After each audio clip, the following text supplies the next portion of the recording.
All right, everyone. So we're going to read you some of Paul Heyman's interview with Newsweek. So we're reading an article from Inside the Ropes, but it's talking about an interview Paul Heyman did with Newsweek. So here is what Paul Heyman said. No matter where we go with Roman Reigns, it has to be a path that is only logical and makes sense, but that is new, unique, and different. One that the audience can go on that journey with him. What is the compelling scenario that puts the head of the table, the tribal chief, the now former champion Roman Reigns, in such a predicament and such a situation where multiple catalysts are at play at the same time, and that the story itself is so riveting that you can't take your eyes off of it because it can go in so many different directions.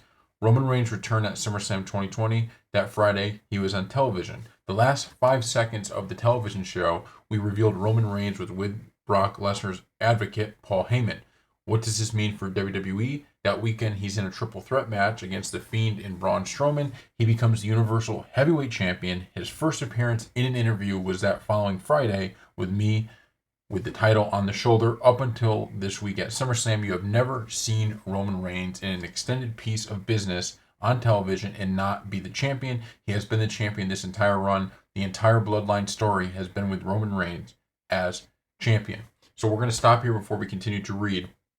So what Heyman is setting up here is pretty clear. It's that Roman Reigns doesn't have a championship, which means things are different this time. So this is important because obviously there's a lot of, with any of these interviews, there's a lot of, WWE setting up stories in these kind of interviews, little nuggets that you look through that you can find, and that's what we're seeing here. So there's going to be one thing they're going to be hitting on over and over and over again going forward is that Roman Reigns is not the champion. So that kind of probably gets you back to where Cody Rhodes is, right?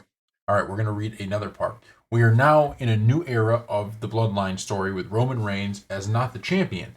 How does he correct that?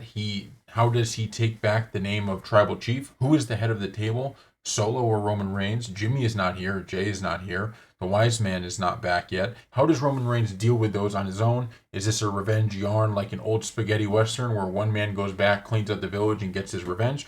Or it is a revenge yarn where he can't do it by himself, even if he has to? What are the twists and turns that happen then?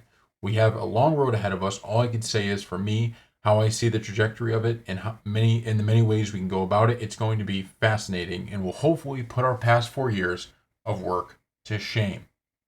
So Heyman could not be hyping up this more.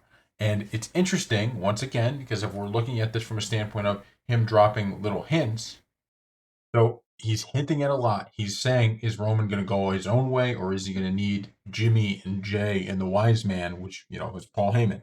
So they're setting this up beautifully. They think this is going to be huge. And we've talked about where we think this is heading. The big payoff here, in my opinion, is going to be Roman Reigns versus The Rock. I think The Rock is going to be the one who, after Roman Reigns kind of gets rid of all of this new bloodline that's popped up, I think The Rock is going to come back and kind of say, I'm the head of the table, because they have to be fighting this year at WrestleMania unless there's some injury. They have to be. That whole WrestleMania XL documentary was talking about how much they wanted that to be the case this year or last year. And then obviously the fans were like, yeah, we're not going to do that. We want Cody versus Roman.